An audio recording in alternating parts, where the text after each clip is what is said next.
नमस्कार। साप्ताहिक धार्मिक न्यूज बुलेटिन उपासना में आपका स्वागत है और मैं हूं आपके साथ भारती उत्कर्ष जैन। जैसे किसी भी सजीव को भोजन, वायु और प्रकाश की जरूरत होती है, उसी तरह से मन मस्तिष्क को आध्यात्मिक रस की आवश्यकता होती है, जिससे कि मन मस्तिष्क को आध्यात्मिक शांति के साथ साथ सुखों की प्राप्ति हो सके। हमारे कार्यक्रम में हम आपके लिए लेकर आते हैं ऐसी ही आध्यात्मिकता से जुड़ी वो सारी खबरें जिससे आप भी जीवन में आध्यात्म की अनुभूति कर सकें और घर बैठे कर सकें प्रभु की उपासना।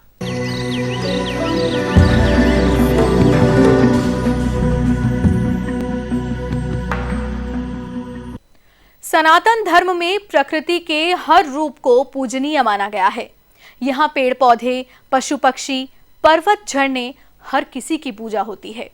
उपासना में इस बार देखेंगे विंध्याचल पर्वत पर बसी मां विंध्यवासिनी की विशेष आरती और साथ ही देखेंगे पूरे देश में धूम मचाने वाली गणेश चतुर्थी की खबरें भी।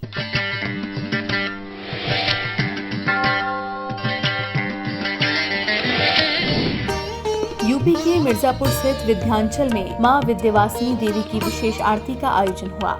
इस अवसर पर मां विंध्यवासिनी का विभिन्न फूल मालाओं से विशेष श्रृंगार किया गया। मंदिर के महंतों ने विशाल ज्योति जलाकर मां की आरती उतारी और विश्व में सुख समृद्धि की कामना की।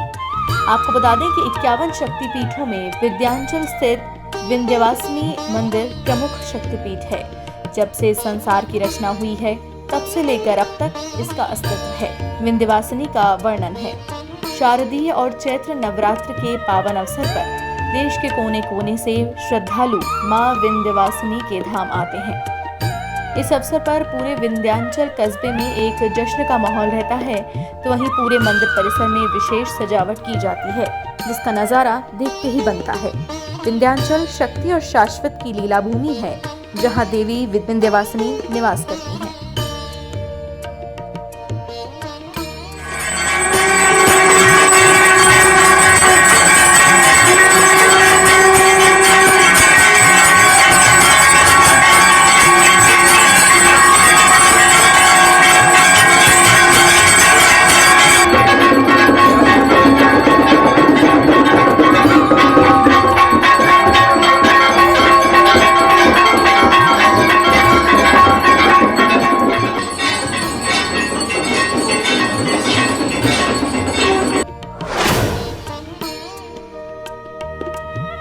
भाद्रपद कृष्ण द्वादशी पर जयपुर के मोतीडूंगरी मंदिर में भगवान गणेश का पंचामृत अभिषेक हुआ।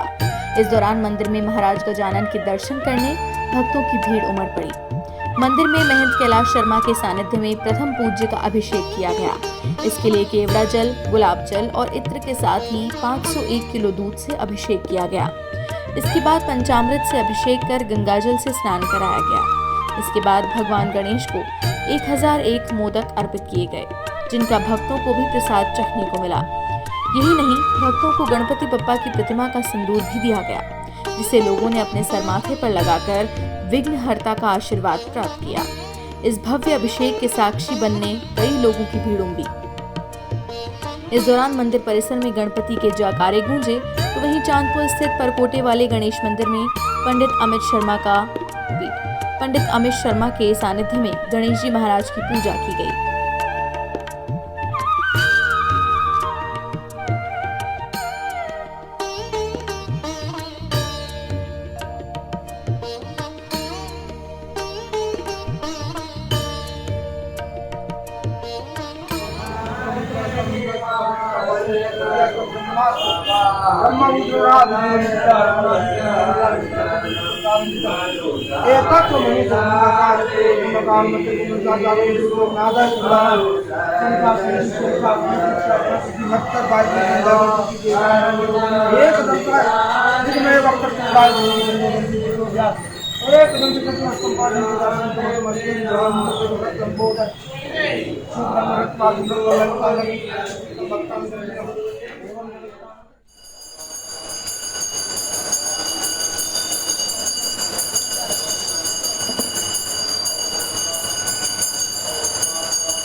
छोटी काशी के चांदपोल परकोटा गणेश मंदिर में गणेश चतुर्थी महोत्सव पर गजानन की पूरे विधि विधान से पूजा अर्चना की गई।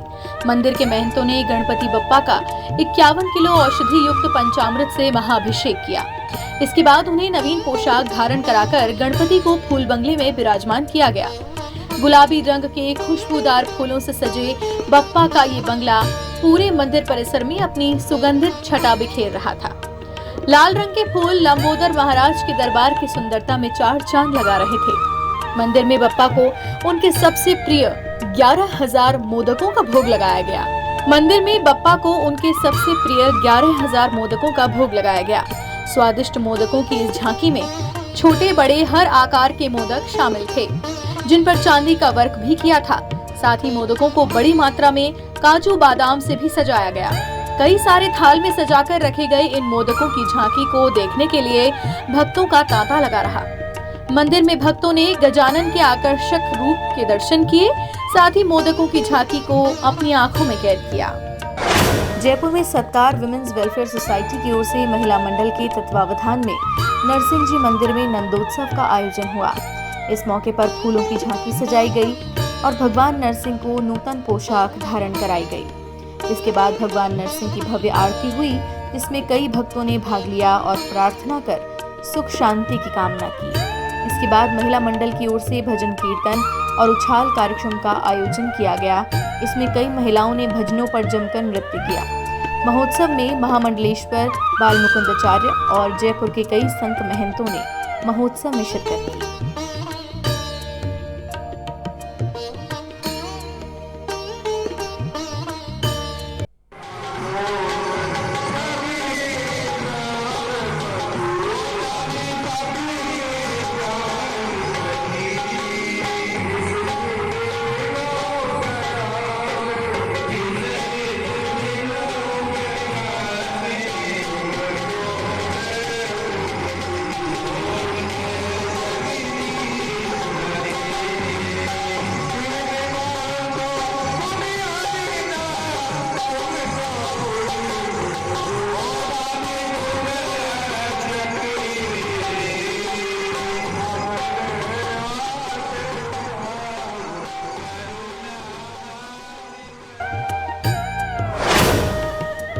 जयपुर के अग्रवाल फार्म में हमारे घरा पधारो श्याम संस्था की ओर से भजन संध्या और नंद उत्सव श्याम पार्क अग्रवाल फार्म में आयोजित किया गया। महोत्सव की शुरुआत बाबा की अखंड ज्योत प्रज्वलित कर आरती के साथ की गई। इसके बाद महोत्सव में आए मुख्य कलाकारों ने गणेश वंदना से कार्यक्रम की शुरुआत की। इस नंद उत्सव में बाबा श्याम का अनुपम श्रृंगार किया गया और अखंड ज्योत जलाकर 56 भोग की झांकी सजाई गई। नंदोत्सव में इत्र वर्षा, पुष्प वर्षा, कपड़े, टॉफी, सूखे मेवों की उछाल हुई, जिसमें सभी भक्तों ने नाच गाकर बाबा श्याम को रिझाया। तो वहीं श्री श्याम भंडारा थड़ी मार्केट द्वारा एकादशी पर भंडारा लगाया गया, जहां सभी भक्तों को प्रसादी वितरित की गई। हर एकादशी पर यह भंडारा निःशुल्क लगाया जाता है।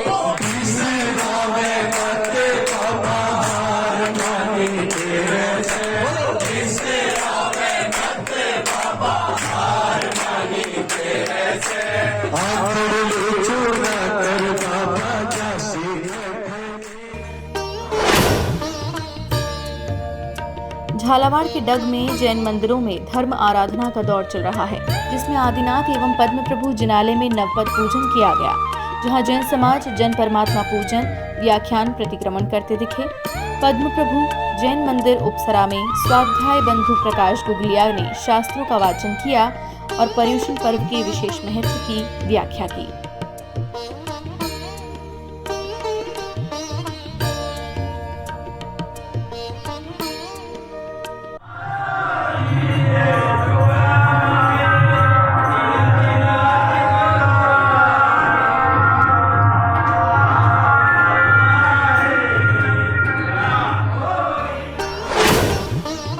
भाद्रपद कृष्ण द्वादशी गोवत्स द्वादशी के रूप में मनाई गई। महिलाओं ने संतान की मंगल कामना के साथ गाय का पूजन किया। गौ माता और बछड़े का रोली से तिलक कर कलावा अर्पित किया। लोक गीतों के साथ दोनों की परिक्रमा की और गौ माता और बछड़े को मूंगमोट, बाजरा और बेसन के लड्डू भोग के रूप में खिलाए। साथ ही कई लोगों ने चारा भी खिलाया। इसके बाद महिलाओं ने सामूहिक रूप से बछबारस की कथा सुनी, तो वहीं शहर की गौशालाओं में गौ भक्तों की खासी भीड़ दिखाई दी।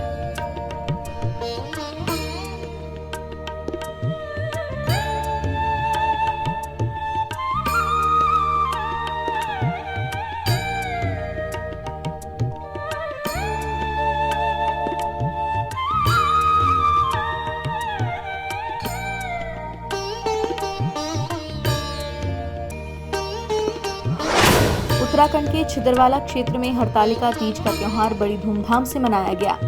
इस कार्यक्रम में सैकड़ों की संख्या में गोरखा समुदाय की महिलाओं ने भाग लिया। इस अवसर पर महिलाओं और बच्चों ने हरे रंग के परिधान धारण किए और लोक गीतों पर जमकर नृत्य किया।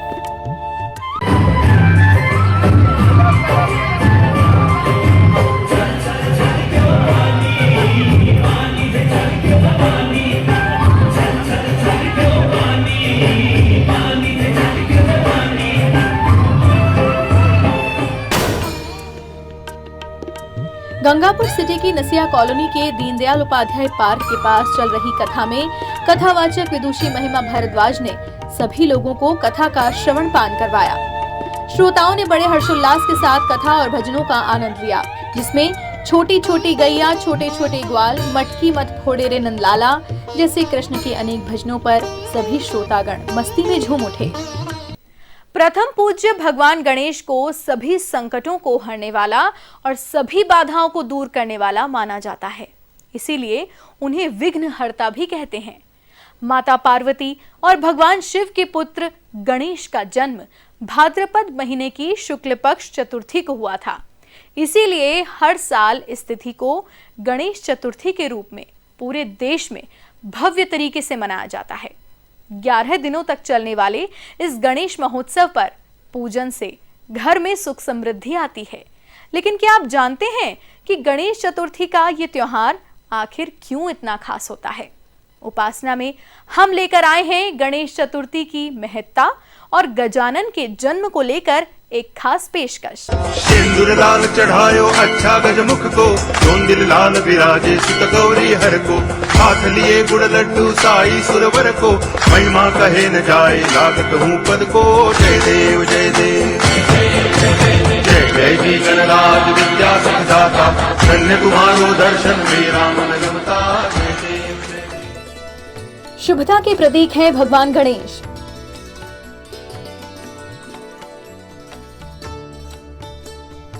गजानन के जन्म का दिन है गणेश चतुर्थी।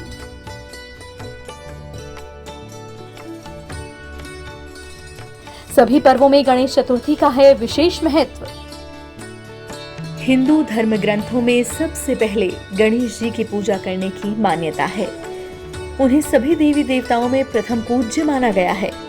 घरों में, मंदिरों में सबसे पहले गणपति बप्पा की आरती की जाती है और सभी कार्यक्रमों का श्री गणेश भी बप्पा का नाम लेकर ही होता है। सनातन धर्म में भगवान गणेश को शुभता का प्रतीक माना जाता है। उनके जन्म दिवस गणेश चतुर्थी को सनातन धर्म के पर्वों और उत्सवों में विशेष माना गया है। पौराणिक मान्यताओं के अनुसार माता पार्वती और भगवान शिव के पुत्र गणेश का जन्म भाद्र महीने की शुक्ल पक्ष की चतुर्थी को हुआ था। इसीलिए इस दिन को गणेश चतुर्थी और विनायक चतुर्थी के रूप में भी जाना जाता है। ऐसी मान्यता है कि महाराज गजानन के पूजन से घर में सुख समृद्धि की संपन्नता आती है और संपन्नता आती है। हालांकि विनायक चतुर्थी का व्रत हर महीने में होता है, लेकिन भाद्रपद के महीने में पड़ने वाली गणेश चतुर्थी सबसे विशेष मानी जाती है। जो श्रद्धालु विनायक चतुर्थी का उपवास करते हैं, भगवान गणेश उसे ज्ञान और धैर्य का आशीर्वाद देते हैं। इस दिन लोग बड़ी धूमधाम से गणपति बप्पा को अपने घर में लाकर विराजित करते हैं और 11 दिनों तक घरों में बड़े ही उत्साह के साथ पूजा अर्चना करते हैं। भगवान शिव और पार्वती के पुत्र हैं गणेश।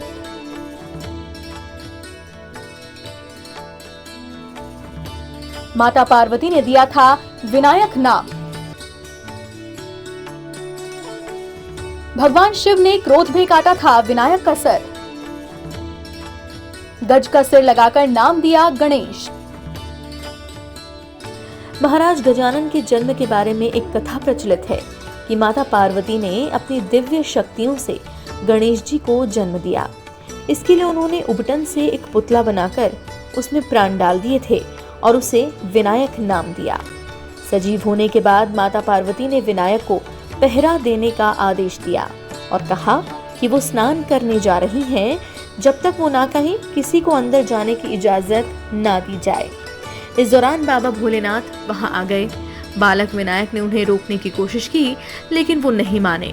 विनायक के लगातार मना करने पर भगवान शिव क्रोधित हो गए और उन्होंने त्रिशूल से नन्हे गणेश का सर धड़ से अलग कर दिया। जब देवी पार्वती बाहर आईं और अपने नन्हे पुत्र की ये हालत देखी तो बेहद क्रोधित हुईं। उनका क्रोध शांत करने के लिए भगवान शिव ने अपने गणों को आदेश दिया कि उन्हें एक ऐसे बालक का सर लाकर दें जिसकी माँ उसकी तरफ पीठ करके सो रही हो। गणों ने अपने स्वामी के आदेश के अनुसार एक हथिनी के बच्चे का सर लाकर दिया। कारण पूछने पर उन्होंने कहा कि भगवान शिव की बताई स्थिति के अनुसार एकमात्र यही बालक मिला। इसके बाद ज्यादा देर न करते हुए गज का सर बालक विनायक को लगा दिया गया। तब से वो गजानन कहलाए। साथ ही सभी देवी देवताओं ने उन्हें आशीर्वाद के रूप में कई सारी शक्तियां दी।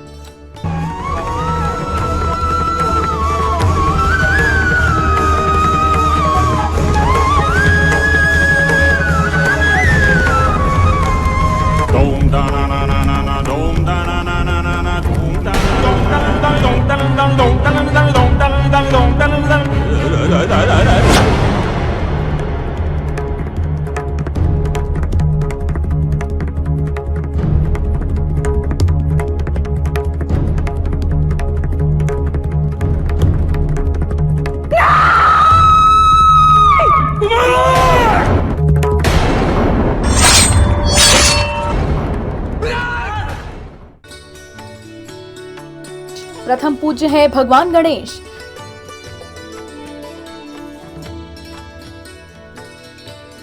भगवान शिव ने दिया आशीर्वाद।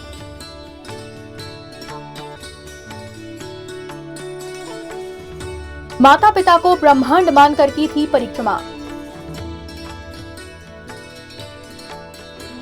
सनातन धर्म में गणेश जी को प्रथम पूज्य की मान्यता दी गई है। इसे लेकर भी एक कथा का वर्णन पुराणों में मिलता है।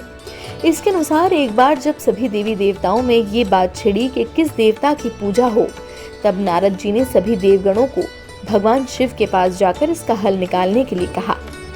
जब सभी देवता भगवान शिव के पास पहुंचे तो शिव ने सभी से कहा कि वो सभी अपने अपने वाहनों पर बैठकर इस पूरे ब्रह्मांड का चक्कर लगा कर आए। तो सबसे पहले चक्कर जो भी लगा कर आएगा वही प्रथम पूज्य माना जाएगा। सभी देवता अपने अपने वाहनों पर परिक्रमा के लिए निकल पड़े, लेकिन गणेश जी तो अपने माता पिता शिव पार्वती के पास आए और हाथ जोड़कर उनके चारों ओर चक्कर लगाने लगे। जब सभी देवता अपनी परिक्रमा करके लौटे तब भगवान शिव ने गणेश को प्रथम पूज्य का आशीर्वाद दिया। इसके कारण में उन्होंने बताया कि माता पिता को पूरे ब्रह्मांड और सभी लोकों में सबसे ऊंचा स्थान दिया गया है। इस तरह गणेश जी को सबसे पहले पूजनीय माना गया है। तभी से हर शुभ काम से पहले इन्हीं की पूजा अनिवार्य हो गई।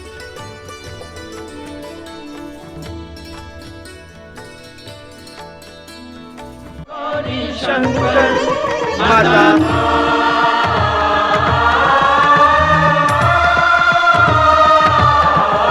माता गौरी पिता शंकर, जय जय गौरी शंकर। माता गौरी पिता शंकर, जय जय गौरी शंकर। अपना प्रयोजन कहो पुत्र। प्रयोजन पुत्र का कहाँ, पिता का ही है, परंतु कहना पुत्र को है। कहो, क्या कहना चाहते हो? यही कि शास्त्रों के विधान के अनुसार माता को पृथ्वी और पिता को आकाश समान माना गया है, और मैंने अपने माता पिता की 3 परिक्रमा पूर्ण करके पृथ्वी परिक्रमा से भी अधिक पुण्य प्राप्त कर लिया है। और माता पिता सर्वोपरि होते हैं। बालक का इस जगत से परिचय कराने वाले माता पिता ही होते हैं। उनसे अधिक श्रेष्ठ, पूज्य और मान्य अन्य कोई नहीं।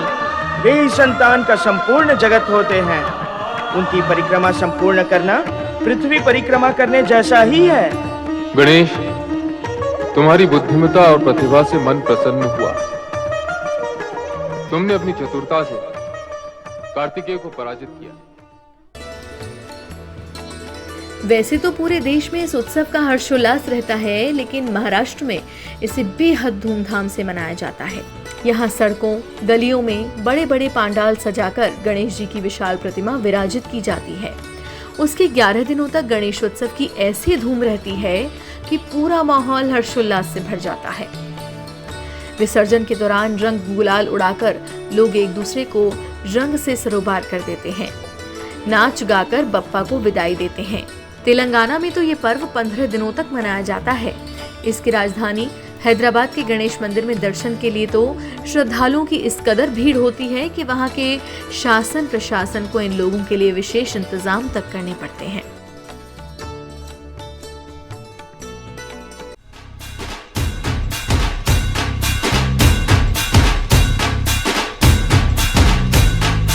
लंबोदर तू विनायका तू मल्लोणेश्वर मोरया, विघ्नेश्वर तू एकदंत तू मयूरेश्वरा मोरया।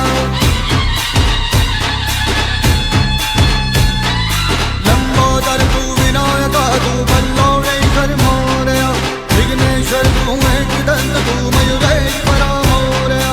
वक्रतुंड तू गजमुखा तू सिद्धि विनायका।